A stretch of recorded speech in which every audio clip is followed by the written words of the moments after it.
In this episode of the Think Media Podcast, I'm going to be covering 12 different ways to earn money on YouTube, even if you have a small channel or you're just starting. I'm also going to be covering some new ideas that are available in 2024 that really nobody is talking about yet, and some of the best opportunities for earning significant money, even with a small following, and some changes that YouTube has made to the YouTube Partner Program. But first, we need to define what even is a small channel. Well, when it comes to what's called influencer marketing, there's a term called micro influencers and nano influencers, and there's massive opportunity for those that fit into this category. So a micro influencer is widely understood to have anywhere between 10,000 subscribers up to 100,000 subscribers. Now, you might be in that range and there's tons of opportunity, but a nano influencer is somebody with anywhere from 1,000 subscribers to 10,000 subscribers. Now, there are many stories in our community and some of our peers of creators that can sometimes get deals, and most of the ways we're talking about have nothing to do with brands. But even with less than 1,000, there's some opportunity. But I think things really get interesting as soon as you get to that 1,000 subscriber mark. And here's what influencer marketing world said. They said that there's great news for nano and micro influencers right now because they're becoming a larger part of brands' budgets as the industry evolves. So buckle your seatbelt and listen to this entire episode because it's packed full of value to start making money, even if you have a small channel. And today's episode is brought to you by tube1kchallenge.com. We have our free upcoming 5-day challenge. That's actually all about how to get your first or next 1,000 subscribers and how to generate your first or next $1,000 with your YouTube channel. It's entirely free. I'll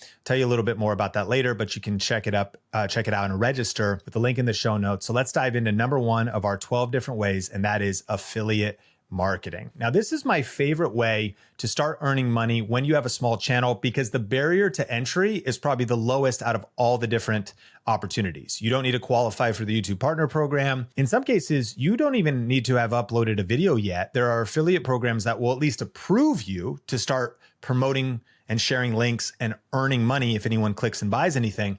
So it's a really cool way to get started. So we're on the same page. What you do is you sign up, then you have to get approved. Then you can start sharing your specific links. If someone clicks on that and purchases something from that website, you get a commission. So I signed up for the Amazon Associates program on my channel, Think Media, where I review cameras. If I review a camera, let's say it's $1,000, I put an affiliate link in the description. Someone clicks that link and purchases the camera, I get 4%. So I would earn $40 off of that person purchasing that camera. And I love this because I don't have to worry about shipping or returns. I don't have to worry about setting up an e-commerce store. I really get to do a low amount of work. There's also kind of a cap on affiliate marketing. If you think about it, I'm only earning 4%. So as we cover other money-making strategies, this isn't like the only, in my opinion, but it is a good way to get started. And in full transparency, if you want to get approved for, let's say, the Amazon Associates program, there's usually a human reviewing your application, and chances are you need some momentum. I encourage your channel has a cover, it's branded, you probably have like 5, 10, 30 videos uploaded, some momentum. There's no magic number, but you're getting some views, you've got some subscribers. And so there's certain programs that will deny you. But there's also programs that will approve you even if you have, again, a smaller channel. Like I think about one of our VRA students, Lee from Stray Reviews. So he helps people find men's lifestyle gear. And his angle is like, I'm not just making low quality videos off of like AI wrote the script and I haven't tested the product. His pitch is these are real reviews, not just unboxings or repeating the manufacturer's description. He actually tests and puts the products to the test, pass that information along to the viewers. And so one of his videos, best performing video last year, was the best mock toe boots for me. Red Wing versus Grant Stone versus 2 other brands. He got 22,000 views. He's approved for Amazon and these specific retailer websites. So in some case, these mock toe boots are sold directly like the Grant Stone website. And then sometimes they're maybe sold in multiple places, also on Amazon. So he'll sign up for all of the above. His channel is under 3,000 subscribers. And in our private group, he was talking about affiliate marketing. It's been very lucrative for me. And I know that's not a brand new channel, but again, he's in that nano influencer arena. So affiliate marketing is a great way to get started. Definitely subscribe. And I'll link to a playlist in the description of some of our best affiliate marketing videos. And one specific strategy here is what we call RSP. This does naturally align with RSP, which stands for review specific products. So this strategy is really great if you do a video that's like, what are the best X for your topic? Like, what are the best accessories for a certain type of fitness, or what are the best kitchen accessories? So maybe not every niche can apply affiliate marketing, but I would argue 99% can. If it's software, if it's physical products, if there's an e-commerce website of any kind, there's probably an affiliate program. And I'm actually going to be teaching deeper about the RSP strategy on our free challenge that's starting soon at tube1kchallenge.com. But let's go to number two. Number two is brand deals and sponsorships. This is where you partner with relevant brands to your channel topic, to your personal brand, to feature their products or services in your videos in exchange for payment or free products or a combination of both. What's cool about brand deals and sponsorships is what we mentioned at the top of the episode. Brands are more than ever working with micro and nano influencers, because rather than, let's say, give $100,000 to a bigger creator for a featured video, they're seeing that, let's say they distributed $1,000 each to 100 nano influencers. They're able to then spread their influence across a lot of different creators, kind of mitigate downside risk for themselves as a brand.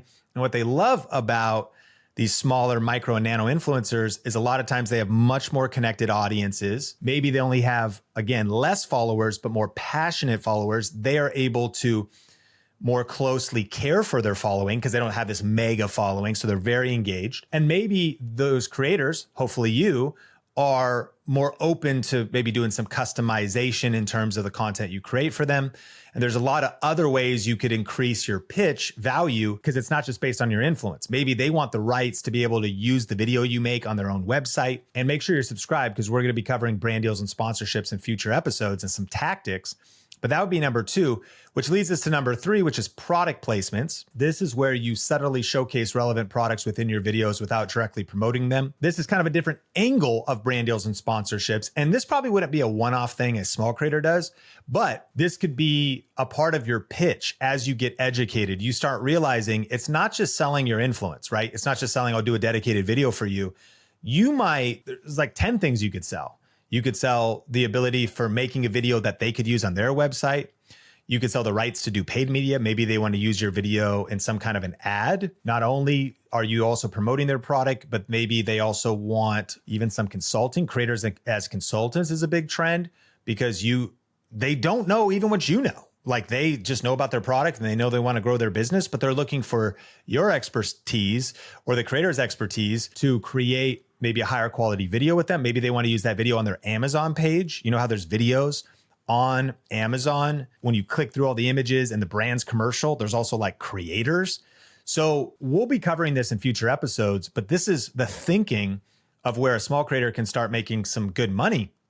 Because the only thing you have leverage on is not just your influence, because you're like, I only got 1,000 subscribers. Well, there's like a lot of other things you could include in that pitch that could be helpful. And when it comes to product placements, the other big idea is maybe signing a 3 or 6 month or year-long contract. And half of that might just be like, you wear our t-shirt, or like we see the brand logo in the background of, the shot or something. And that is something that you've monetized. A couple tips here is, one, you definitely want to work on your pitch to brands and work on your negotiation skills. And then two, this is a powerful reason to also, over time, network a little bit. This is a good use case for using Twitter, X, or LinkedIn to start to get to know of brands you dream of working with someday. You can find the chief marketing officer, influencer marketing person, maybe start to network with them. And it's a powerful reason to go to strategic events, because sometimes getting face-to-face with the people that work at brands can help you describe your unique value you could add, again, beyond just your amount of subscribers, your maybe video production capabilities or ability to make a raw, authentic ad for them or something like that, which brings us to number 4. And this is one of those kind of new strategies that nobody is talking about, and it's creating UGC for brands. So there's a new term called UGC creators. Now, what does UGC mean? It stands for user-generated content. For probably about a decade, brands have realized the power of this, that maybe you buy a sweatshirt or a Stanley mug or something like that, and you're putting it on your Instagram stories, you're sharing it in your YouTube channel.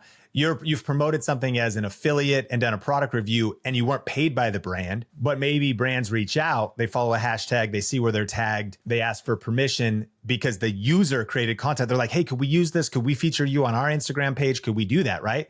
Well, there's a new way for small creators to make money is actually positioning themselves as a UGC creator.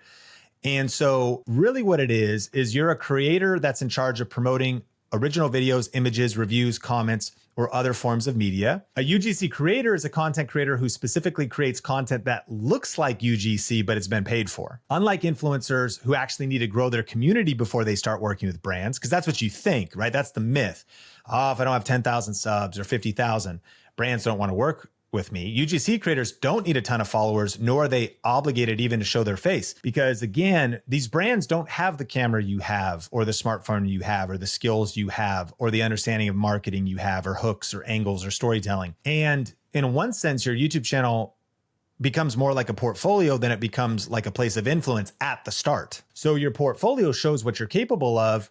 And now you didn't believe you could be paid $3,000 for a video. Well, you can, because they're not paying for your subscribers. They'd be paying for the video you're able to create for them. And so this is not technically organic like UGC is, but the reason UGC has worked so well is because it's content created by real fans. So I think the thing here is, done ethically, you're already a real fan of a particular brand. You've developed a particular set of skills. So in one sense, you're essentially a freelance content creator that's being hired to create raw content. You know, my wife and I are watching Fargo season 5. It's unreal. It's a true story. Really good season. And we've been watching it on Hulu. And I don't know if there's a higher level that I could pay for where I don't get ads, but for some reason I still get ads on Hulu. And so I saw an ad recently for HelloFresh, the subscription box company. And the way the ad looked on TV, I'm watching this on my smart TV with my wife. It's not like fancy cameras and like overproduced content. It was like a compilation of cell phone shot content of people opening their boxes in their house, people being like, this is so tasty, this is so good. And I have a feeling it was all UGC creators, because it had that feeling of like raw, organic product review, real people experience on the product, you know, but at the same time, it was an ad on Hulu. And so this is something to think about that's out of the box of what most people are talking about. And we'll be covering this more in the future as well.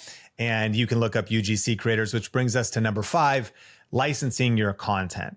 And so this one's a little bit more rare, but it's all the more relevant. Some of the biggest stories of this in our community have been travel creators. If you're already traveling, you're already on the road, you've already invested in a drone, you already have a GoPro, or that's something you're thinking about doing. It's not just upload your video to your YouTube channel. You went to all the work to fly there and film all the crispy footage, but you have to understand the value of that footage that could be licensed to somebody else that wants to use that content. This takes a particular set of skills and some networking, and it might involve you posting some things and then brands reaching out to you. But for this one to work, you got to put a little hustle into this, figure this out. But it again could be very lucrative. And if you start thinking about the value of the content itself, another lesser talked about angle on this is thinking about these stock photography and videography websites. If you're great at filming clips of cool stuff that other people would want to use, that B-roll that you may have used in your own vlog that early on you're making like nothing for, now you could upload that to stock photography, videography websites like an iStock photo. And if it's approved and if it's downloaded, you could earn money on that. And so that's number 5. Number 6 is fan funding. This platforms like Patreon allow fans to support your channel on a monthly basis in exchange for exclusive content or rewards. I do recommend Patreon. I think they take 5 or up to 10% of however much money you're earning. Another one is integrated right into YouTube is what's called channel memberships. They take 30% though of the money. And what's nice is the convenience, the infrastructure that YouTube provides you. People don't have to leave the platform, but there's also the economic aspects. I think that if your channel is small and you're even in that nano influencer range, the mistake here is investing, I think, too much energy to get like 2 people supporting you at $5 a month. That $10 is great, but that's my only caution, is that if you're going to launch fan funding, it's a topic for another episode, I would say do it right and do it at a particular tipping point. because again, just reverse engineer it. Even if you were earning $50 or $100 a month from Patreon, like it all helps. But the way my mindset was when I was starting and waiting tables at Red Robin and doing my YouTube hustle, side hustle, was I was like, man, I can just earn more money getting more tips from waiting tables at Red Robin and pay my bills that way while focusing on building my influence up, as opposed to just launching something prematurely. So when it comes to fan funding, I just think there's a certain point when you should launch it. Some people do it too early. I think that's the biggest mistake. But here's one of our new monetization updates. So YouTube in 2023 lowered the bar to entry for the YouTube Partner Program by offering an earlier or reduced route to getting in the program. So now you only need 500 subscribers, 3 videos published in the last 90 days, and either 3,000 hours of watch time in the past year or 3 million YouTube Shorts views in the past 90 days. So they lowered the barrier to entry. Now you could get in the program. You apply. You have to be in a country that is a part of the program where you need to live, where it's actually available. But this does not give you access to ads on your videos, but it does give you channel memberships. So now you could have people pay for premium content and member perks, super chats and super stickers, which this is where you give fans the ability to live chat and do an animated image that pops up paid. Typically this is on live streams or if you premiere your videos. And then super thanks. You could generate revenue from viewers who want to show extra thanks for your content. These come in on our channels. If we add massive value in videos, I get like a $2, in a way, like a tip or a $5 tip. And again, it's just super cool. If you have a really deep dive channel you're building up that adds value to viewers, once you cross this threshold of 500 subscribers, 3,000 watch time hours, you can start getting super thanks. And you also unlock the ability to promote merch through YouTube Shopping, which is a new feature on YouTube that's integrated with like 6 different surfaces, a shelf on Shorts, a particular product highlighted on Shorts, a shelf below videos, different aspects there. So that's kind of cool. But to actually get ads running on your videos, the requirements are still the same: 1,000 subscribers, 4,000 hours of watch time in the last 12 months, or 1,000 subscribers with 10 million valid public Shorts views in the last 90 days. You still have to jump through those hurdles to fully get ads on your videos, but it is cool that the qualifications have been lowered, which just gives us, again, even more opportunity in a 2024 world, which brings us to number 7, which is AdSense revenue. Now, this one's probably obvious for you. And one of the reasons why you're on this podcast episode is because you're like, okay, I have a small channel. I'm not approved for the partner program yet. But once you do get approved for it, of course, this is a cool way that a nano influencer, 1,000 subscribers, you hit the watch time threshold, boom. Now AdSense is a stream of income once you're approved. And we will be talking about, I think, the fundamental problem that you face is, Sean, how do I get more subscribers and how do I get more views? Because even though it's possible to make money with a small channel, the goal shouldn't be to stay small. You don't need a huge channel to make big money, but of course, all of our goal is to get monetized. And so I highly recommend that you join me for our free 5-day challenge, where we're going to be going through deep dive training, daily challenges to get you taking action and reaching your goals and stretching outside of your comfort zone. Tons of giveaways. It's going to be really fun. It's entirely free. If you go to tube1kchallenge.com, you can register. There is like a VIP upgrade where you can get some private Q&A with me in a much smaller group. There's an upgrade to our starter kit. But whether those things are right for you or not, go to tube1kchallenge.com or click the link in the show notes to register, because again, 5 days, deep dive content, entirely free. And it's up to you if you want to do the upgrades. But let's go into number 8, which is freelance work. So if you're a small channel, one of the things you could do is leverage your YouTube presence to attract freelance clients for anything: video editing, graphic design, writing, or other skills you possess. Now, this might not be relevant for your particular style of channel, but here's the framework I like to recommend if you have some kind of service or freelance offering. Your channel could teach how to, like you could give away information of how to do the thing for free, but then you also could market the done for you. And what's cool is over time, you can now start earning money on multiple fronts. Like, let's say, example, the skill of copywriting, which is writing persuasive marketing copy on social media and emails to drive sales for a business or a brand. Well, let's say your YouTube channel was actually about how small businesses could write their own copy and the best principles for copywriting. But then what you mentioned is you're like, and by the way, if this sounds like a lot of work or like you don't feel like you have the time, you can always hire me to do that work for you. So you could give away free information on graphic design and how to use Canva. And you also say, and I also have freelance services. That'd be like one way to think about it. And this could work into our ninth way of making money, which is also coaching and consulting. So you could use your expertise to offer one-on-one group coaching or services to your viewers. It reminds me of Nicole from Kids OT Help, one of our early Video Reiki Academy students who has such a wild story about starting her YouTube channel, scaling it up, not just having massive success and building a big business on her channel, but eventually her channel being acquired, like her brand and business being acquired by corporate's kind of the wrong word, but by a brand, like a brand for kids. And then her hiring her back and her ultimately becoming a $1 million generating creator through all of these seasons and phases of content creation, which I hope also maybe paints a picture for your own journey. Like, I want to encourage you to get started, scale up, grow. You never know what doors of opportunity are going to open for you on the other side of being consistent and leveling up your skills. Well, all the way back when Nicole started to kind of be at the early middle stage of her career, one of the things she offered on her own website was just a private kids OT session. So OT is occupational therapy.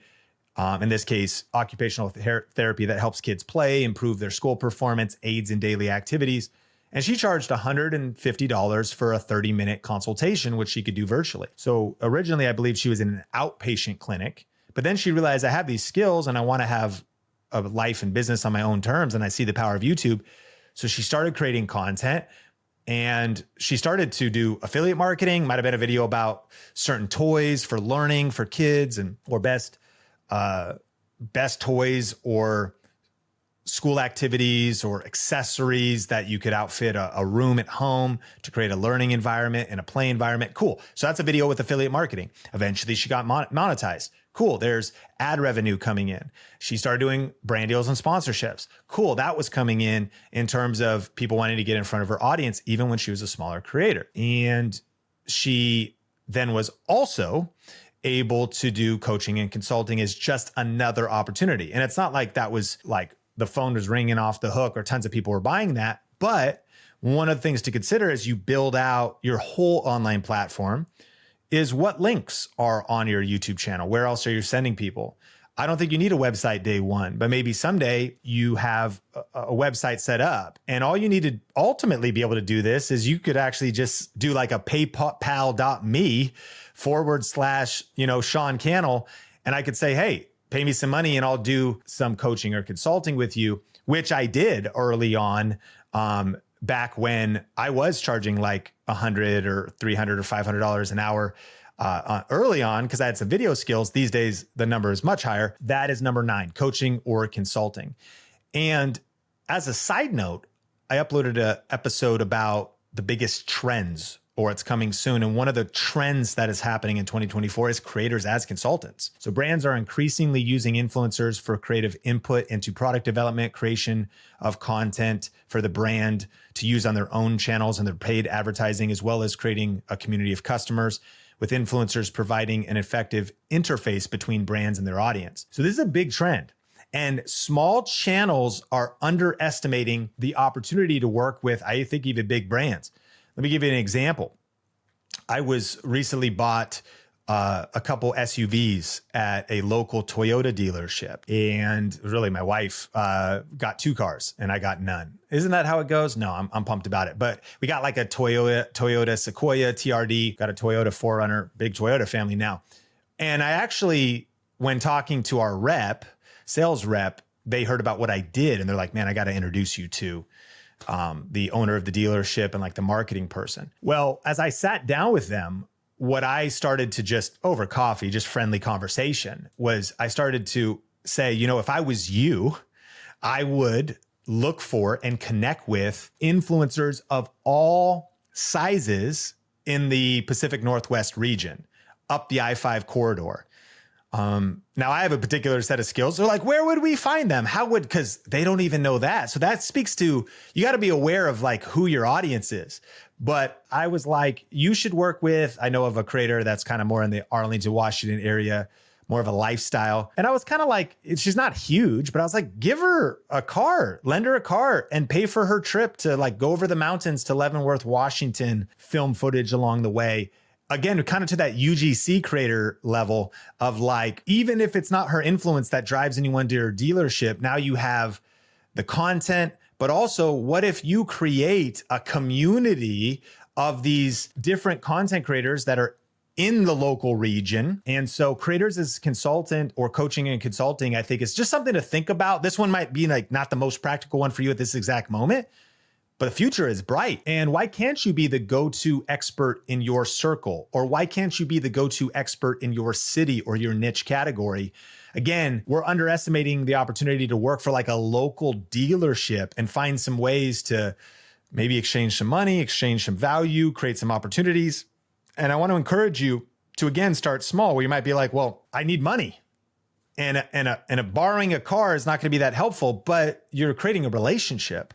So even if you could do some free value, a free stay, food, the goal isn't just that one thing. The goal is to demonstrate in your portfolio what you're capable of, them to see the ROI, and that can lead to the next thing. That builds your portfolio up. You can then, the next brand is a paid deal, or now you're stepping in the game at $500, then a couple thousand, et cetera. Which brings us to number 10, digital products. So with a small channel, you could create or sell ebooks, online courses, templates, other digital products related to your niche. One of our VRA students, Commander Hamey, is a card fighter. And so there's these different card games that people are playing competitively. Well, he ended up writing a book, a high quality book. He worked with an agency, but on how to win card fight tournaments. And I asked him about it. He said the book hit bestseller release on when he released it, 100 plus copies sold in 1.5 weeks of release. He actually worked with a friend of ours, and we'll link to that episode if you've ever thought about writing a book, where I did an interview with my friend Chandler Bolt. And we can link that up in the show notes. He has a company called Self-Publishing School. And so that's pretty cool. Now, Hamey has packaged what he knows in a book. And check this out. He said 100 sold in the first 1.5 weeks of release. Now they're kind of trickling in, but it's an over 200-page book. I mean, it's tactics, strategy of all these different approaches to building your deck, winning card fighting tournaments. Once you've created something to sell, you can keep selling it for weeks, months, and years to come. So what's nice is, as a small channel, when you create your own product, your own ebook, your own online course, your own templates, you could keep selling that for years to come. And similarly, I mentioned Nicole earlier, she did the same thing. Now we're stacking. We call this YouTube income stacking. And Commander Hamey, he's under 3,000 subscribers. He's a nano creator. He's approved for the partner program now. And so he's stacking these things up. And this is how you go from making hundreds a month to thousands a month.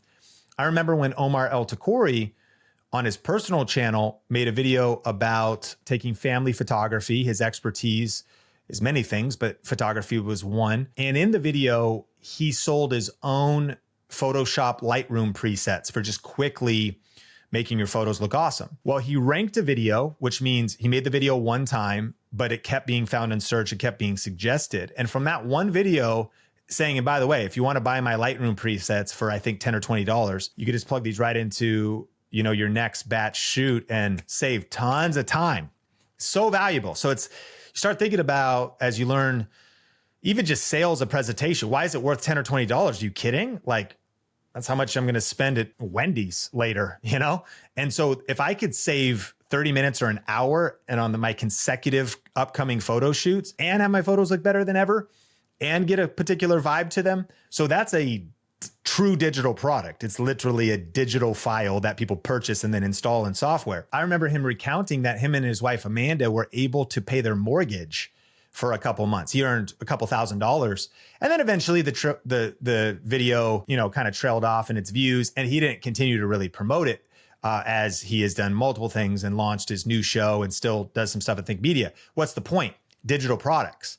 And so as a small creator, I would go heavy on this one. My caution is that there's only so much time in a day, and you're probably learning how do I post videos and learn thumbnails and learn all this different stuff. And then also create a book or also create templates or also but there's sequencing to this. You're not going to do it all in one day, but you could accomplish a lot over the next 6 months. And what could you do over the next couple of years? So I would encourage a lot of people to be serious about digital products, because it really empowers you to not be dependent on ad revenue or brands or some of these other things. But it's sort of just gives you more tools in your tool belt for earning money. And one of the most untalked about ways of earning pretty significant money is promoting somebody else's digital product as an affiliate. In the industry, it's called JV partners or joint venture partners. And you could probably promote almost any digital product. But for example, if it's somebody's online course or their coaching program or their event, a lot of times the affiliate split is 50%. So if somebody had an $1,000 online course or $500, think about that. 50% of that is $250 on a $500 course. And before you take the time to go make a course, or you take the time to figure out how to market and promote it, or you do all of that, if it's aligned with your niche or aligned with your audience or aligned with part of your audience, one of our Video Ranking Academy students, I remember, they said, I've only been 2 weeks into your course and I've already done $2,000 in affiliate commissions. Pretty cool. What they attached that to, though, was a screenshot of the vidIQ stats of how many views their entire channel had gotten. And it was 1,500 views. Now let's do the math together on the podcast. Their entire channel had only gotten 1,500 views. If you've uploaded a YouTube short, you know that oh yeah, I can get 1,500, even if it wasn't that good. I got a couple of shorts. So it's not that much views. And yet he had already earned $2,000. That's how we want you to be thinking. And we call our Think Media podcast, Think Media. We want you to think different, think bigger, think outside of the box.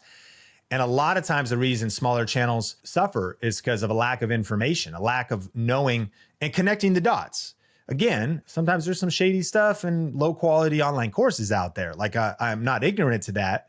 But if you find the right product from the right person that's rightly aligned with your audience, that's truly remarkable, that really gets the result and delivers on the promise, and the whole thing is all lined up, you do your due diligence. So there are some people who built entire businesses off of just being JV partners, and they like the leverage. They think about doing the customer service and the building out of an online course. It's a lot of work. By promoting others that you're aligned with, one other example would be let's say you had a running channel.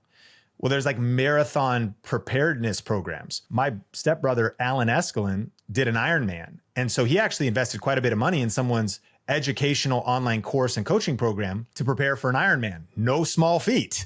And he was not only financially able to pay for a pretty expensive program, but again, imagine if you were doing fitness, marathons, ultra marathons, or something even kind of adjacent to that, and it made sense for you to make a video, rank a video, and promote that person's thing. Because maybe you're yeah, I've done some athletic events like that, but I don't really have a program. I don't know the nutrition and all the different stuff.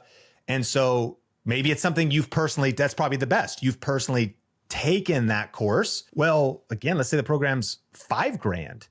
If you get 25%, it's over $1,000. So something to look into, and then definitely subscribe to the podcast because we'll be covering more of that in the future as well.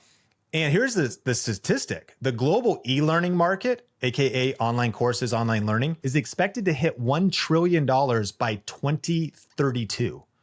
$1 trillion. That's the total addressable market. So this whole world of digital products, of people leaning in to the power of e-learning, being able to from home, learn new skills, learn specialty skills, not have to get on a flight and pay for a hotel room and airline tickets and all this other stuff. It's massive and it's growing, and it's going to be doubling over the next 8 years, according to the stats. And so you learning and sharpening your skills now, positioning your channel, growing your channel, it's nice just having this in your tool belt. Maybe there's not a joint venture partner that makes sense at this moment. You knowing about this will give you an advantage over the coming not just months, but years. Which brings us to number 11, physical products. So you could design and sell branded t-shirts, mugs, phone cases, and other items to your fans. And then you could also think outside of the box. So I think about Mike Quist from Stone Coat Countertops. A very interesting story, by the way, of someone who also started their channel, grew their channel and kind of business was eventually acquired for a significant amount of money. So cool to see what is maturing in the creator economy. We're talking about people who are at like, not the end of their career, but almost like the jumping point. It's the end of us season into the next season. But I know our conversation here is for small channels. Again, I want to encourage you. You're not exiting your YouTube channel or creating any enterprise value on it day one, but what's your vision for your brand? What could you build? And one of the things that Mike did was originally they had a business in Oregon installing epoxy countertops in people's homes. So they're going out doing jobs, got a team, and as an alternative to proper granite countertops or this or that form of countertops, they could install epoxy countertops. Well, starts a YouTube channel, starts to do free videos to show people how to DIY, do it yourself, countertop installs. But on his website, if you wanted, you could buy an epoxy countertop kit with the various colors that you're going to put in there to swirl the effect or to give a granite-like look or marble-like look. And you can watch the free videos on his YouTube channel, but then go to his website and pay him to ship you an epoxy countertop kit. So this idea of physical products offers a lot of opportunity for the small channel. If you start leaning into what is the buy button that is going to exist somewhere around your YouTube channel or on your own website, I've learned that ultimately in online business, your income is directly correlated to the amount of buy buttons you have on your website. That might cause you to pause and say, I have 0 buy buttons on my website, Sean, and I also don't even have a website. So you're like, okay, well, day one, you're not going to probably build out an epoxy countertop install business and have this whole kit. But I found that those that are most successful think bigger than AdSense. I would recommend that day one, you don't necessarily build a physical product, but day one, you could be thinking about it. Man, someday I would love to sell my own version of this accessory or this kitchen accessory or this fitness accessory or this ham radio thing. Like there's a lot of things, and that could be a part of your vision that could be lucrative really later on. I also realized that I wrote 13 of these, not just 12. So I've got a bonus one coming up for you in just a second. And as a reminder on this super long episode of the Think Media podcast, and we got more to cover. If you want to learn more about all of the above, and particularly getting more views, subscribers, check out tube1kchallenge.com. And let me finish and then we'll land the plane on that. So number 12 is to generate leads and clients for your existing business. Now, you got a small channel. This is probably one of the best ways to earn money. So maybe you have an existing business, company, or agency. Couple examples, maybe network marketing, Mary Kay makeup or skincare, doTERRA essential oils, which I personally buy from a distributor and I love. Now, I know that sometimes network marketing gets a bad rap. I think the mistake there is it's usually if the product was bad and the company was sketchy and that there's those stories. But I also think it sometimes is there's an overly negative connotation there. Think about doTERRA or Mary Kay. These are incredibly reputable brands with products that people love.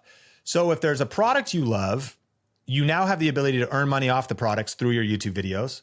And it's kind of like affiliate marketing, but different because now you have your own store, your own thing, and you've got the ability to build your team, your downline, right? So if it's a product you love and a company you believe in, I think it's actually one of the most slept on opportunities.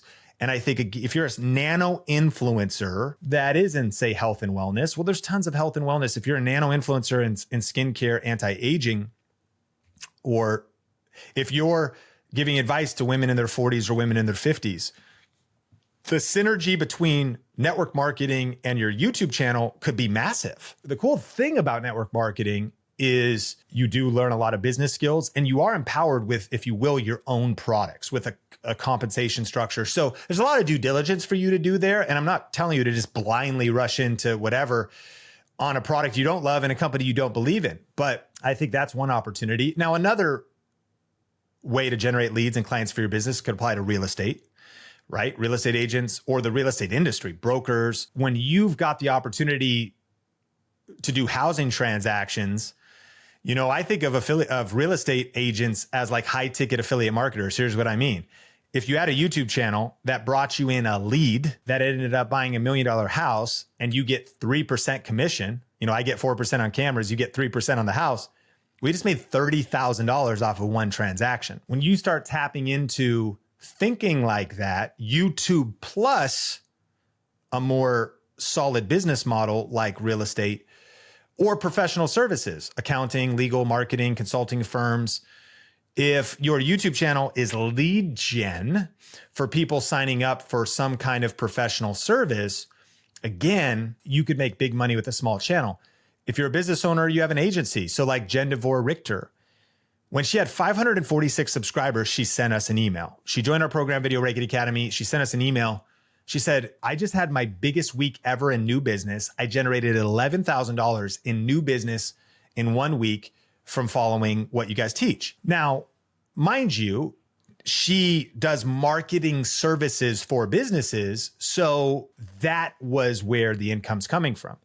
Ad revenue off of a channel her size is number one. She's not even approved for the partner program. And even if she was, she's going to get like $10, $50, those types of numbers. Well, you tap into number 12, leads and clients for an existing business, and you figure out what that business is, then you could start generating big money. And it's a different mindset. YouTube becomes a tool for your business, not the business itself. So it's almost like, I think categorically, there's entertainment channels, there's education channels, there's YouTube being the business itself, ad revenue, the channel memberships. You can make a great business off of just YouTube paying you, meaning they cut you the AdSense checks. You have some channel membership subscribers. People give you super chats. People do YouTube shopping. Like they've created an ecosystem on YouTube. That's one model.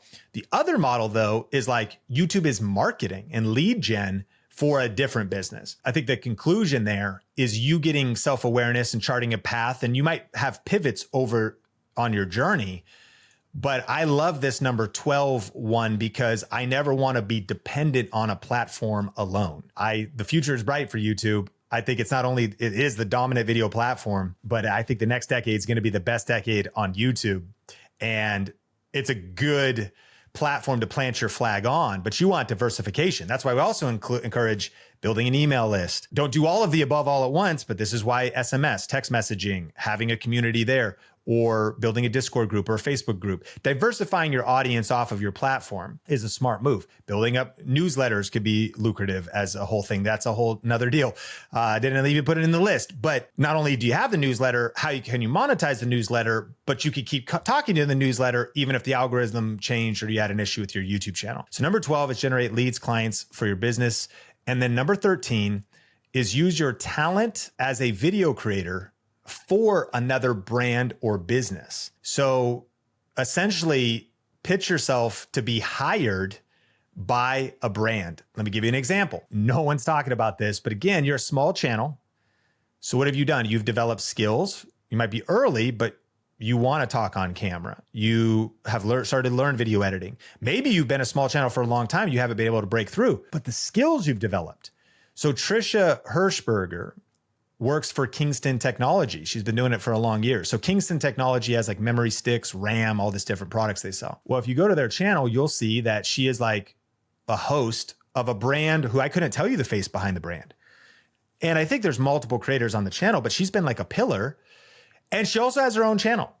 Yet she's been working for Kingston for years. I don't know the terms of the agreement, but apparently it's been a win-win because they've been going for years. She creates content on her own channel. She's also hired by another channel. And again, maybe she loves it. Maybe her main channel, if you will, doesn't pay enough or what her financial aspirations are. So she also has this other opportunity. Bring this much more closer to home from someone I do know. One of our VRA students, Ermin from Monzon Media, got hired by Playground AI, which is an app and software product that does really cool photo editing, replace the background. You take a picture, you're just in your office. Now you're in like a jungle with the power of AI and all this different stuff. Well, Playground AI has their own YouTube channel. Ermin also has his own channel, but what happened was he was able to, and we did a whole VRA show about it, which is a monthly show inside of our community where our students like break down all this kind of stuff. But Playground AI hired him, and that became a very lucrative full-time opportunity for him to create content for another brand. And so here's what you need to know. Brands and businesses lack content creator skills. They're often terrible at marketing, and they don't want to be on camera. When I was at that Toyota dealership, I was talking to them. I said, here's what I would do if I was you. One, identify if there's someone on your current staff that could start creating content for your own channel or your own social platforms. Is there somebody you could test? They've got the charisma, they've got whatever. Now, but the problem with that is kind of risky, and if they've never done it, they have no idea. But the people at that Toyota dealership, they're looking at me like, dude, we have nobody. We don't have content creator skills. We don't know what to do. We don't know best practices. So imagine if you're connected to the Think Media podcast community, you're a few months or years into this, you've invested in yourself, you've leveled up your skills. It's like brands want this. I'm not saying it's easy to maybe make the connections, but this is going to be a wave in the next 5 to 10 years of brands hiring individuals that maybe your channel hasn't broken through yet, but you have the opportunity to come on staff in a contractor basis. One video, maybe you do 4 videos a month, 1 a week for them. Maybe you're paid per video, but you can look it up. So if you look at Playground AI, you're going to see Ermin as the creator for the channel. And what you're looking for is alignment here, because he's already kind of an AI software geek. There's kind of an overlap on his own channel with that channel, which is the best case scenario, right? Maybe you're passionate about a particular vertical, building up your channel, and there's a brand that's like, we need the talent. I think that's what to see yourself as, somebody who could create videos for us, be a face for us, because they might have 50 people on staff and none of them want to do the YouTube channel. So that could be an interesting opportunity that I believe is really existing in a 2024 and beyond world. So here's what the action item becomes. Learn digital marketing.